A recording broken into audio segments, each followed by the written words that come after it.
Today we're going to unbag and take a look at Korean War Paratroopers.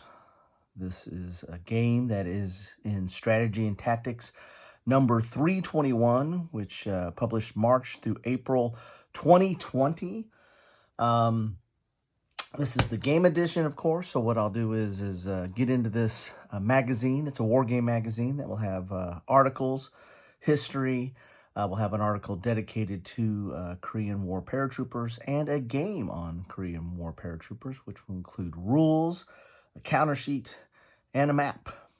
I generally like war games. You can check out my playlist on war game magazines, I should say, where I've covered several of these. This will also find its way into my Korean War playlist and into my Paratrooper or Paradrop playlist as well. If you're looking at games or books or other information on those topics, you can check out those playlists down below. But let's get inside the bag here and see what we have in store for us. Okay, and I think this this game came out in 2020, and I think they did a series of at least two, if not three, that all dealt with paradrops or paratroopers. This was Korean War. I think there was one on the World War II, and there might have been two on World War II. And I'm not sure if they used all the same game set or had the same designer, but I know that there was a kind of a consistent theming by Decision Games, who puts out these magazines. So let's take a look at. And the interesting thing about this, I got this from Noble Knight there was a holiday sale or whatever sale they had on going. They run a few throughout the year. Normally the rules come attached inside, but these here, the rules are separate. Have already been separated. There's usually a little tag of glue or whatever sticky stuff that has them attached in here, and that's already been removed. So we can get to the game aspects, which is all these items right here, in just a second. But let's do a little bit of a page turn on this so we can see what we have in the book itself, or in the magazine itself. Some articles in here, of course. It's a magazine, right? And of course, they're advertising some of their Decision Games magazines. This is 2020, so Modern War was still around at that point. They had Strategy and Tactics, which is kind of a canvases the entire history of, or military history. World War focused on World War II, and Modern War was just that Modern War, but that is now no longer with us. And then they're advertising some of their own games in here. And here is, they have the features, Korean War Paratroopers, so there's going to be an article on that. From the Battle of the Masts to Lepanto, a very pivotal and important naval battle in medieval times, Middle Ages. Actually, maybe a little bit later than that. Combat Arm Redeemed, Italian Cavalry in World War I, Bloodbath at Fort Pello. Interesting there, massacre there. Then you have some of your regular departments. The game edition rules, which again have already been separated, and what's coming up in the next issue, of course, that already happened. So we're time traveling now. So I have a little bit of the glare. Filming this early in the morning. I do my videos either early in the morning, sometimes when it's dark, or late at night when it is dark, and on weekends when I can. So, and here's the article on Korean War Paratroopers. As you can see here, I generally like their articles. They're not necessarily, they don't replace reading a book on the topic, but they do give a good survey or high-level understanding of whatever topic they're covering. Usually it's a conflict that goes along with the game, and here they're talking about paratroopers, lessons learned in World War II, and then taking it into Korean War here. And here's how some of these units were organized.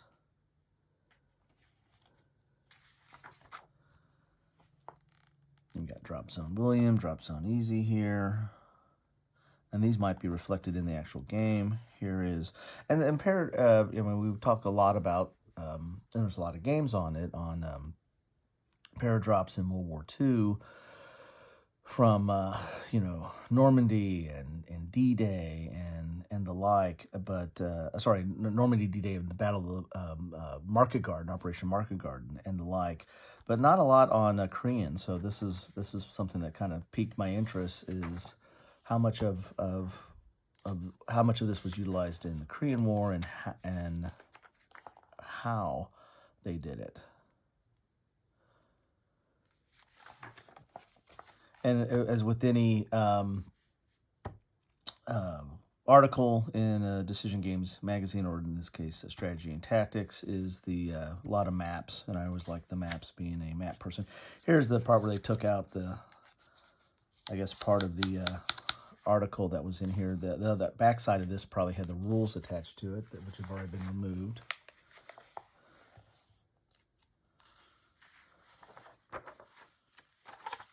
So, and get some good imagery in there. So, a lot of organization, maps, and imagery. That's pretty cool. Some more Forgotten War Korea, some of the games on that, which I think I have. Might have all three of those. I have to check. No, I have at least two of those. There's On Design by Joseph Miranda, who's a regular contributor and designer of games for Decision Games. Here is an article about design, and he might be the designer of this game. Let's look at the rules real quick here. Yeah, he is the designer of this game. Here's the Battle of Lepanto. I'm going to definitely read that article. That's a very interesting battle. Yeah, 1571. So actually getting, we're actually into the musket and pike period, not necessarily Middle Ages at that point. And here's some medieval games. Interesting article. A lot of imagery in this one. A lot of good, cool stuff there. Gotta love the maps. I'm a map guy. And I have a whole Atlas and Maps section in my playlist if you want to check that out. Here's the Bloodbath at Fort Pillow. Definitely want to read up on that. And there you have it.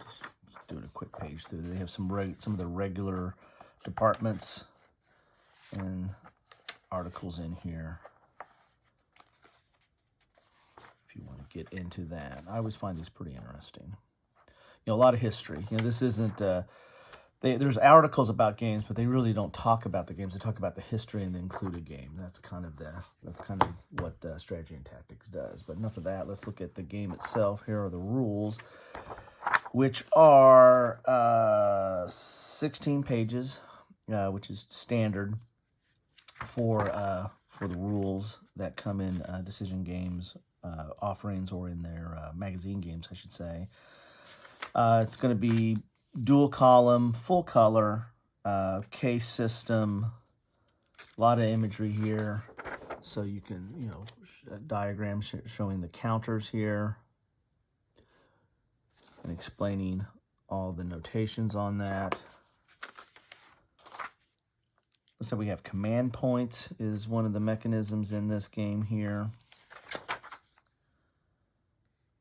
So you got players gain command points and then expend them to conduct certain actions. So it's going to have this command point system to limit your actions.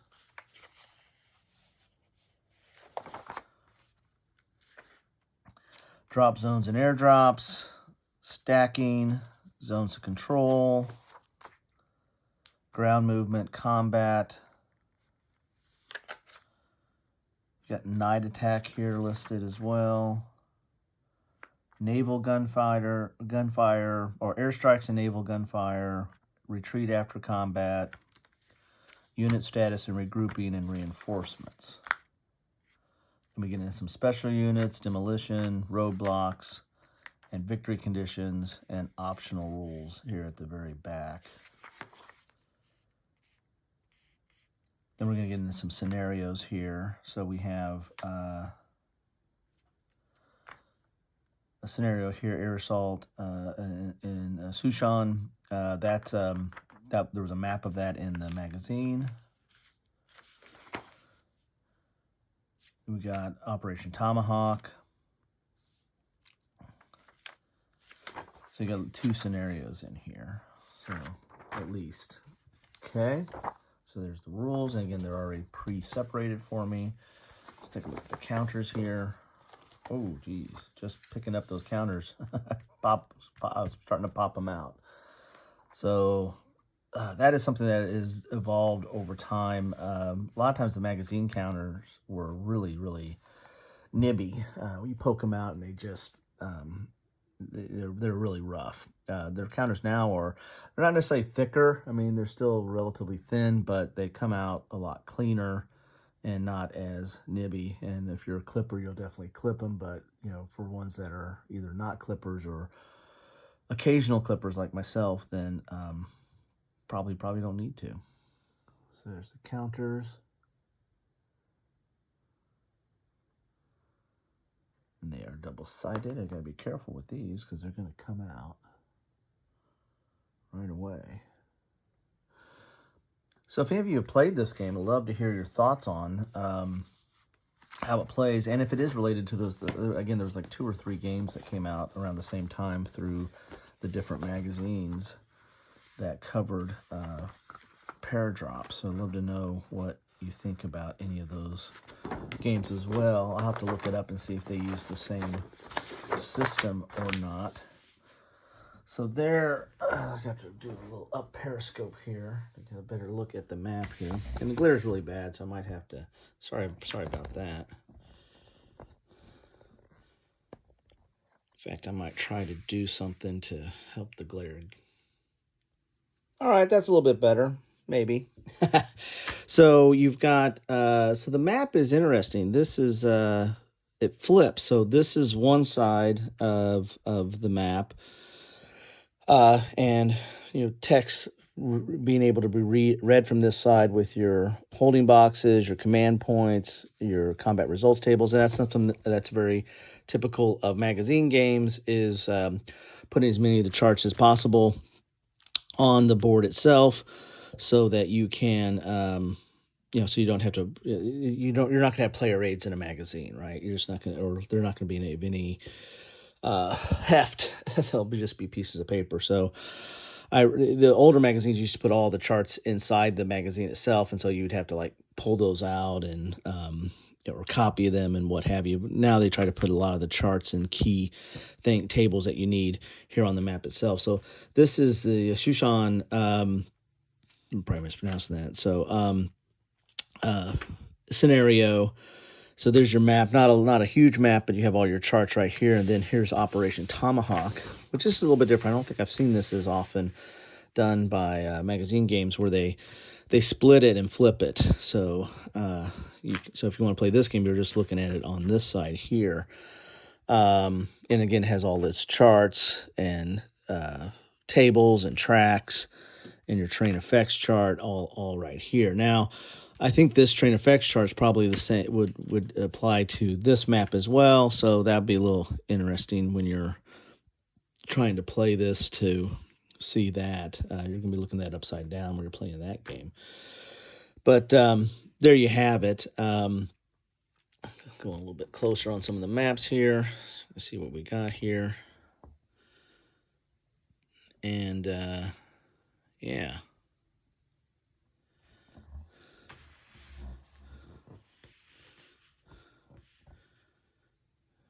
Pretty good. Let's flip this over again. You see this map here.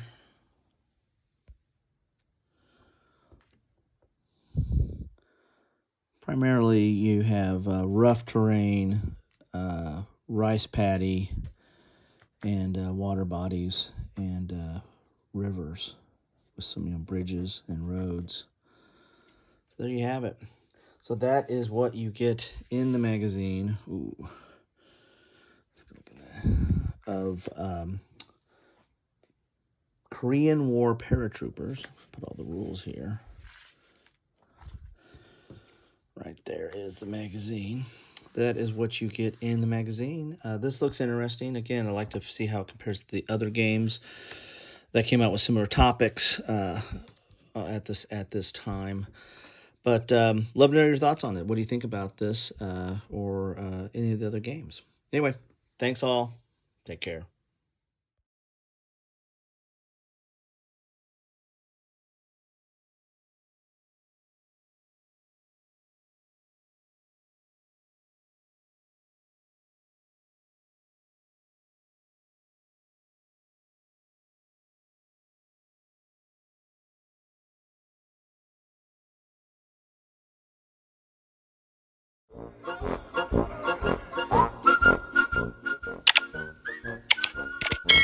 Thanks for watching.